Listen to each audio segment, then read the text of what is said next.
Hello and welcome to the Wolfchase Toyota Insider on the Memphis Tiger Network. I'm Jeff Bridle alongside Jess Bogie from women's basketball. And Coach, a good week coming off a win over Sanford. I know as you guys try to improve and get the team moving forward with so many newcomers this year, it was nice to get that hard-fought win against the Bulldogs. Yeah, you know, it's been a challenge right now trying to get over that hump with all the new players and stuff. I thought last week we had a really good practice. We changed our energy. I thought the effort was good, and I thought that stuff carried over into our game and how we played and executed. That was a tough team to play because of their style of play. You guys like to get up down the floor in defensive transition. The teams you've played prior to that, as most teams do before they face a Princeton-style offense, are playing up and down the floor. And it gets real frustrating when that team is able to kind of slow the game down. It does, but, you know, our kids bought in all week into the defense and guarding the screening scenarios for Princeton. I thought they did a great job. I thought the first half we struggled getting the ball in the hoop a little bit, but I thought our defense really held us and, you know, pushed us to get that dub. I know one of the things that was frustrating, but you guys played through it. Melissa talked about it on the post game is with their defense, they kind of sagged down low, kind of took the post game out of it on both ends. It was a guard-oriented type of game.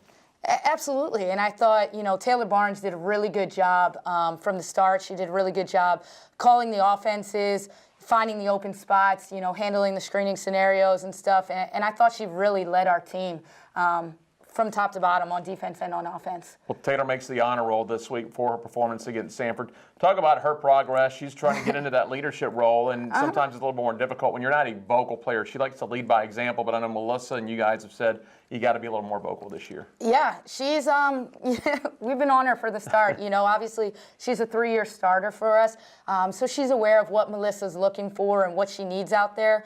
You know, young kids, it goes up and down, and we've had that, and she's got to learn and earn the trust of some of those younger kids. And I thought last week she led by example when we really dug into effort and hard work.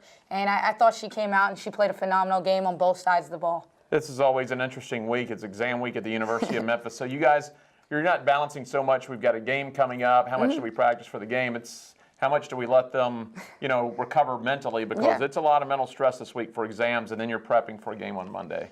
Absolutely. You know, we were off yesterday. We're going to have a little bit of a lighter day today, go through some 5-on-0 stuff, get some shooting and some conditioning done.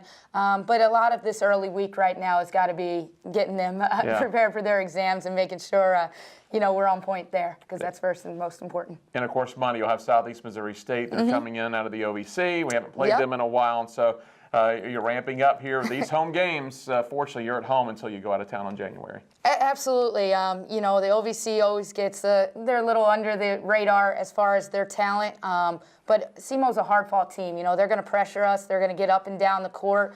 They've won 2 in a row coming in here, so they've got a little bit, you know, extra chip on their shoulder as well, and we're going to look to carry the momentum from the Sanford game into that one. And then once you get done with that, with all the home games and then the holiday break, I guess you guys will be able to get back into the gym, kind of break things back down. I know Melissa wants to work on a lot of conditioning between semesters, a chance to get with that before conference play cranks up. Absolutely, and you know we'll send them home with some work to do to make sure we stay in conditioning and shape over the couple days break, and then we'll come back and we'll get a couple good practices in before we get NC Central, and then you know we go to GW, and those will be our last final tune-ups before conference play. Hard to believe it's here. All right, sounds good. We always appreciate it, Coach. Awesome. Thanks a lot. That's Jess Bogie. I'm Jeff Brightwell with the Wolfchase Toyota Insider on the Memphis Tiger Network.